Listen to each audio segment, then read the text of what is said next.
جب ایمان والے اللہ کی قدرت کے جلووں کی پہچان والے اور عرفان والے جب دیکھتے ہیں تو وہ یہ کہتے ہیں ربا اے پروردگار عالم تو نے یہ باطل نہیں پیدا کیا، یہ بیکار نہیں پیدا کیا، نہیں ہے نکمی کوئی چیز قدرت کے کارخانے میں۔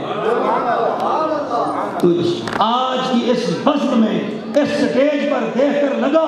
کہ ڈاکٹر محمد عرفان کو یہ قدرت کی تخلیق کا عرفان ملا، اس آیت کا عرفان ملا، اور کہاں سے ملا، کب ملا؟ کہ جب وہ کسی ایسے صاحب عرفان کے پاس پہنچا کہ جن کی نظر پڑی اور اسے یہ عرفان ملا، اور ربنا ما خلقت ھذا باطلا کی عملی جو ہے وہ تفسیر جو ہے آج آپ کے سامنے پیش کر رہا کہ یہ باطل نہیں ہے، یہ بیکار نہیں ہے، یہ ویسٹ نہیں ہے، یہ خام خواہ نہیں ہے، یہ فضول نہیں ہے، یہ رائگاں نہیں ہے، یہ ردی کا مال نہیں ہے، بلکہ ہر چیز ہمیشہ بنتی ہی خام مال سے ہے، خام مال سے بنتی ہے، خام مٹیریل سے بنتی ہے، را مٹیریل سے بنتی ہے۔ تو انہوں نے اپنے اس سکول میں، اپنے اس ادارے میں، ہیوسٹن انسٹیٹیوٹ میں، اس میں انہوں نے یہ آپ کے سامنے مظاہرہ کیا، یہ اظہار کر کے بتا دیا کہ ربنا ما خلقت ھذا باطلا، بظاہر تو کچھ نہیں تھا، ہاتھ نہیں تھے،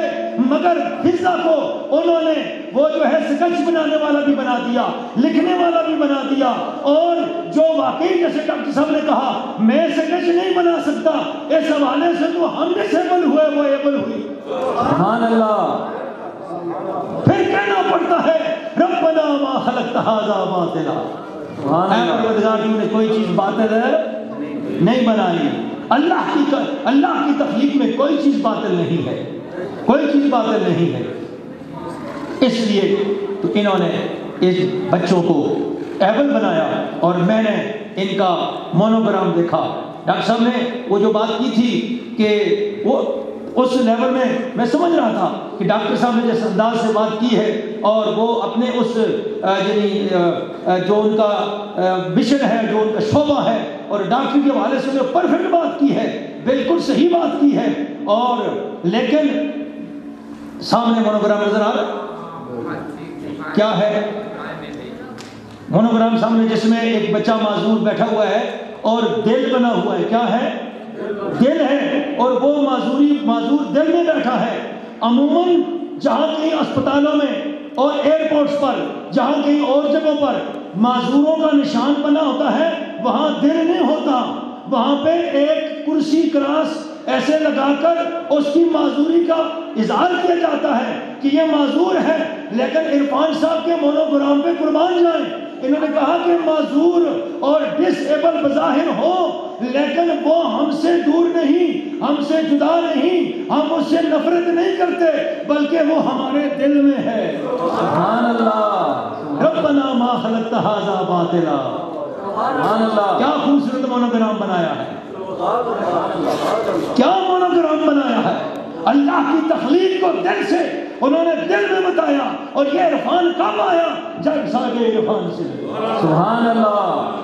ڈاکٹر پیر سید بشارت حسین شاہ ترمذی محمدی سیفی ان کے پاس جب گئے اور ان کو یہ عرفان کہاں سے ملا، وہ بھی اسی طرح ایک بظاہر ڈسیبلٹی میں تھے، لیکن جب وہ کسی صاحب عرفان کے پاس پہنچے ان کو عرفان ملا، ان کے ساتھ جو لگا ان کو عرفان ملا، عرفان کے ساتھ جو لگا اس کو عرفان ملا۔ سبحان اللہ۔ نعرہ تکبیر، نعرہ رسالت، نعرہ حیدری، نعرہ غوثیہ۔ آپ میری بات سمجھے؟ آپ میری بات سمجھے؟ آپ دیکھیں نا وہ جو کرسی بنی ہوتی ہے، کیسے دائرہ سا بنا ہوتا ہے اور اس کے اندر معذوری والی، لیکن یہاں پر دل بنایا گیا ہے، کہا کہ یہ ہمارے دل میں ہے، دل میں ہے۔ اور مونوگرام تفسیر ہے قرآن کی آیت کی۔ اور آج میں ڈاکٹر صاحب سے کہوں گا، عرفان صاحب سے، کہ آپ اپنے ساتھ یہ آیت بھی ایڈ کریں، ربنا ما خلقت ھذا باطلا۔ یہ آپ کے ادارے کے جو ہے وہ مشن کے ساتھ یہ اس آیت کا تعلق ہے۔ اور پھر لقد خلقنا الانسان فی احسن تقویم جو ڈاکٹر صاحب نے آیت کوٹ کی تھی، اس کو بھی ساتھ یہ ہے وہ کہ اللہ نے ہر چیز جو بنائی ہے وہ اپنے احسن تقویم میں بنائی ہے۔ تو یہ سب کچھ اللہ کی تخلیق ہے، اللہ کی تخلیق کے شاہکار ہے۔ کیوں بنایا ان کو ایسا؟ اس میں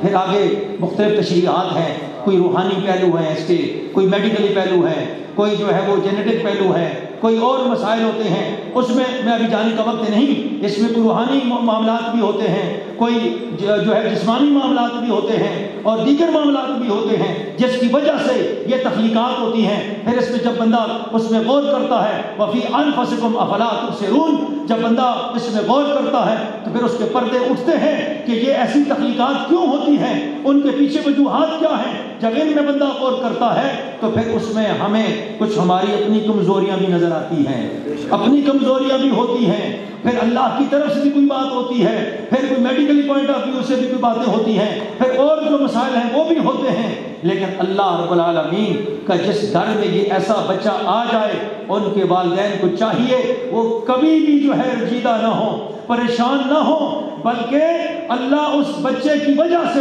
اگر اس بچے کو خوشی سے قبول کریں گے اور اس بچے کو یہ سمجھیں گے یہ بیکار نہیں اور یہ رائے گاہ نہیں، بس آیا ہے، اور اپنے اوپر غور کریں، توبہ اور استغفار کریں، اللہ اپنے رب کو راضی کریں اور اس تخلیق پہ راضی رہ کر نارمل جس طرح دوسرے بچے ان کو ملے اس بچے کو بھی اسی طرح ٹریٹ کریں، اسی طرح اس کو ڈیل کریں، اسی طرح اس سے پیار کریں، اسی طرح اس سے محبت کریں، تو اللہ تبارک و تعالیٰ اس بچے کی وجہ سے ان کے والدین کو وہ رزق عطا فرماتا ہے کہ جو ان کی سوچ سے بھی باہر ہوتا ہے۔ سبحان اللہ، ان کے گھر میں اس بچے کی وجہ سے کرم ہوتا ہے۔ بعض اوقات اس گھر میں آنے والا عذاب اس بچے کی وجہ سے ٹل جاتا ہے، بعض اوقات گھر میں آنے والی بلا اس بچے کی وجہ سے ٹل جاتی ہے، بعض اوقات کوئی پریشانی مصیبت مشکل اس گھر میں جو آ رہی ہوتی ہے اس بچے کی وجہ سے وہ ٹل جایا کرتی ہے۔ لیکن اگر اس کو صمیم قلب سے خوشی سے دل سے قبول کریں گے، پیار کریں گے، برابر کا سلوک کریں گے، ہر طرح کا اس کا خیال کریں گے، اور پھر اپنے رب کی بارگاہ میں گڑ گڑائیں گے بھی اور اپنے ذات پر دونوں والدین غور بھی کریں گے۔ پھر میں ابھی اس طرف نہیں جاتا تو اس لیے وہ میں جب محفل ہوگی محفل میں آئیں گے پھر اسے ان رازوں سے پردہ اٹھاؤں گا، تو اس لیے یہ ہے کہ وہ پھر اپنے تو ہے وہ اپنے رب کی بارگاہ میں شرمندہ ہوں، عاجزی کریں، زاری کریں۔ اللہ رب العالمین مہربانی فرماتا ہے، اور اللہ تبارک و تعالیٰ یہ ضروری نہیں ہے یہ کس کے گھر میں ہو، یہ ولی کے گھر میں بھی ہو سکتا ہے، یہ نیکوکار کے گھر میں بھی ہو سکتا ہے، یہ خطا کار کے گھر میں بھی ہو سکتا ہے، یہ اللہ کی قدرت کے فیصلے ہیں، لیکن اس کا جو ہے روحانی تسلسل اور روحانی معاملہ کچھ اور ہے۔ اس لیے تو یہ آج ان بچوں کو یہ ایبل بنایا۔ دوسری بات میں نے سامنے دیکھا کہ ڈسک کے اوپر کیا ہے، کیا ہے، ڈسک کے اوپر کراس ہے، یعنی ڈاکٹر صاحب نے یہ بتا دیا کہ ڈسک ہمارے نزدیک کچھ نہیں، ڈسک جو ہے وہ مس ہے۔ ڈسک کیا ہے؟ مس ہے، ڈسک ہم نہیں مانتے ہی نہیں، یعنی ڈسک پر کراس لگا کے ڈاکٹر صاحب نے یہ اعزاز کر دیا اپنے خان صاحب نے، ان کو یہ عرفان ملا، ڈسک پر کراس لگایا کہ ہم ڈسیبلٹی مانتے ہی نہیں ہیں، ڈسیبلٹی نہیں، آ جائے انشاءاللہ اس کی ڈسیبلٹی کو ختم کر کے انشاءاللہ ایبلٹی بنا لیں گے، اور بنا دیا، سامنے بنا دیا۔ اور یہ بھی اس آیت کی تفسیر ہے، ربنا ما خلقت ھذا باطلا۔ ڈس باطل ہے نا، ڈس کا مطلب باطل، بیکار، تو ڈس پر کراس لگا دیا تو بتایا کہ قرآن کی تفسیر بتا دی کہ ربنا ما خلقت ھذا باطلا، سبحان اللہ، اے اللہ تو نے کوئی چیز بھی باطل اور بیکار پیدا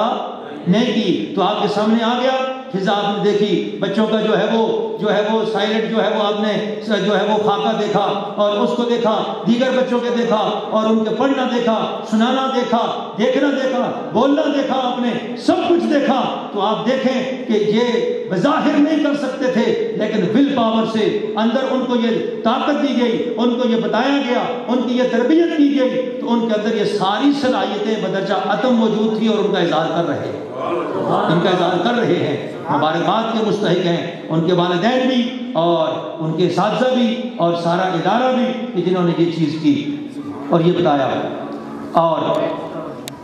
اب میں آپ کی کامل توجہ چاہوں گا حاضرین کی کہ یہ ایک روحانی خاکہ پیش کیا گیا،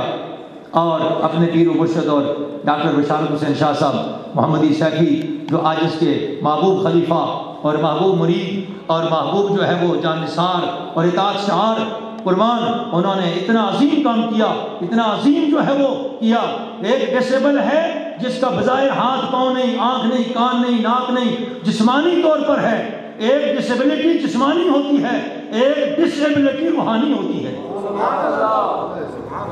مت سمجھیں کہ ہم جو ہیں ڈسیبل نہیں، ہمارے اندر بھی ڈسیبلٹیاں ہیں۔ اگر ہم نماز نہیں پڑھتے تو ہم ڈسیبل ہیں، اگر ہمارے ہاتھ میں قرآن نہیں آتا تو ہمارے ہاتھ ہونے کے باوجود ہم ڈسیبل ہیں، اگر ہمارے ہاتھ میں تسبیح نہیں آتی تو باوجود ہمارے ایبل ہونے کے ڈسیبل ہیں، اگر ہمارے ہاتھ حرام کی طرف بڑھتے ہیں، رشوت لیتے ہیں، ایبل ہونے کے باوجود ڈسیبل ہیں، اگر ہمارے ہاتھ سود لیتے ہیں ہم ڈسیبل ہیں، ہماری آنکھیں اگر غیر محرم دیکھتی ہیں، حرام دیکھتی ہیں، ہم ڈسیبل ہیں، ہمارے پاؤں اگر مسجد کی طرف چل کے نہیں جاتے